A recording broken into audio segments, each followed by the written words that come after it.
This can never be a short conversation, as you know, predestination. If God already knows what I'm going to do, how is it my fault? If God is all-powerful, then I'm not really doing anything. Somebody else. And if someone has a hard time understanding that, you know, if it's the first problem, if God's under complete control, then I can't be held responsible. If somebody was having a conversation like that with me, the first thing I'd do is slap them.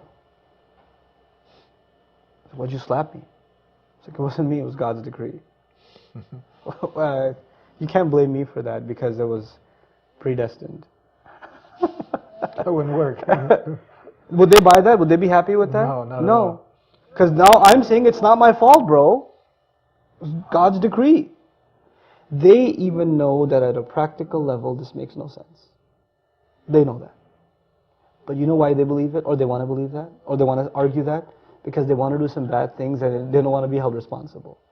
Just like I just did something bad, and I wouldn't really do that, but I'm demonstrating that they don't want to be held responsible. That's the psychological root of this problem.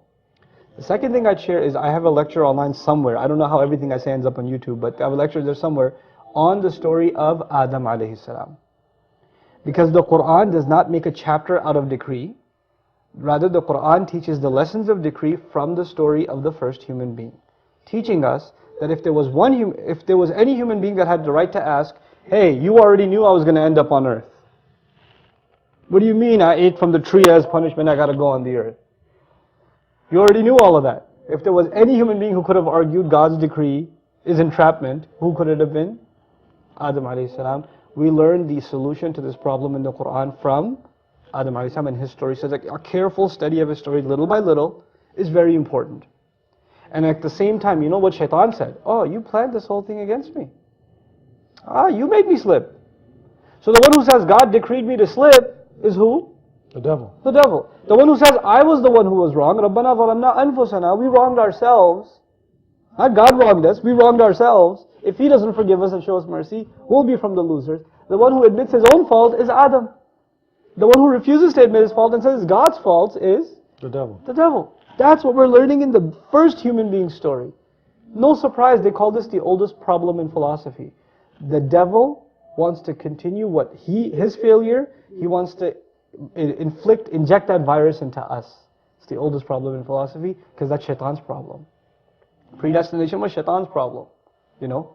The third thing, if somebody is really philosophically inclined, you know, some of our listeners, our viewers, they can understand simple arguments and that's enough for them. And some are very, very deeply philosophically inclined and they like to read, you know, deeper literature on these kinds of things. For them, there's a book I recommend. A friend of mine, actually, a senior in our community in Dallas, wrote the book. He's a sociologist, an anthropologist, a Muslim scholar by the name of Salahuddin. He wrote a book called God, Islam, and the Skeptic Mind. I think it's a fantastic book. I read it on my trip to London. I had 9 hours to kill. And it's a collection of discussions that college students had with him about their, you know, skepticism of belief in God, predestination, Sharia, etc., and he collected all of them in one book. Just a transcript of those conversations. It's very, very well done. I really appreciate it, and I think for especially college students and you know, students that start having problems with Islam philosophically once they take a couple of philosophy courses in college, that book is a great, great resource. What's it called again? God, Islam, and the Skeptic Mind by Salahuddin. We were with our brother Chris, and I don't know if you remember, and he asked the same question to you. We were having lunch, and you gave an analogy, a story. Can you share that with us? Do you remember that? Sure, I remember the A and the B. Yes, the two lists in the party. Yeah, yes. I can share that analogy with you. That's actually the way my teacher explained it to me, because I used to have the same question, and you know, different people are satisfied different ways. I was satisfied with that explanation. He was satisfied with that also, yeah. Okay, so I'll share it with you. Now imagine that I'm throwing a party. Yeah. And I make two guest lists, people I'm going to invite. Guest list A and guest list B. Guest list A, it's secret. These are the people I'm going to invite, and nobody knows who's on this list. Nobody knows. It's a secret list. Guest list B is open. And I say to people, if you want to be on B, here's what you got to do. I give them a few to-do lists, and if you do these things, you can get on guest list B. Now here you are, you want to come to my party. You got two options. Maybe I'm on guest list A, I don't know. Or maybe I should try to get on guest list B. If you say, well, I'm not going to bother trying to get on B, I'm probably already on A. You know what that proves? That proves you didn't really want to go to the party that bad. Because you're gambling, aren't you? But if you say, you know what, maybe I am on A, but maybe I'm not. But I really want to go to this party. What should I do? Whatever tasks there are to guarantee my spot on guest list, B. This is basically how guidance works, predestination works. Allah decides who's going to go to hell and who's going to go to heaven. There's a secret list.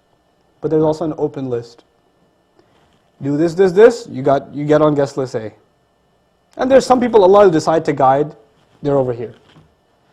Amazing thing, you get to the party, guess what you realize? Your name is actually on both lists. And all the people who signed up on B were already on A. And all the people that didn't sign up for B weren't on A either. Meaning Allah mysteriously guides some people, but those are the people that do the right things anyway. Allah mysteriously decides some people don't deserve guidance. Well, you know what? They're the ones who actually don't do anything to deserve guidance anyway. So both of those things, in philosophy you could say it's God's will and human effort. They come together in Islam. They come together. And the way they come together in the Qur'an, where this whole thing comes from, is actually one word in the Qur'an. It's in the Fatiha. Iyaka nasta'in. We say the word Iyaka nasta'in, which translates your help we seek, or only your help do we seek. I'm sure you've heard that translation before. The word nasta'in in Arabic is important here. Different kinds of asking for help. I'll very quickly explain. If I had a flat tire, and I sit in the car listening to the radio, you walk by and say, hey buddy, could you help me change the tire please? I'll pop the trunk for you. And I sit in the car while you're changing my tire. That's asking for help, but that's a pretty retarded way of asking for help. Now imagine I had a flat tire, I got out myself, I pulled out the jack, I'm trying to crank up the car, but I'm not strong enough. You walk by and say, hey Eddie, you look like you work out, come on, help me out over here. I put effort in, and then I asked you for help. That's called nasta'in. Asta'inuka, I'm putting effort in already, and now on top of that I'm asking you for help. You know what we learned from that? The only time you and I have a right to ask Allah for help is when we do what first? Put effort in. If we don't put effort in, we have no right to ask God for help.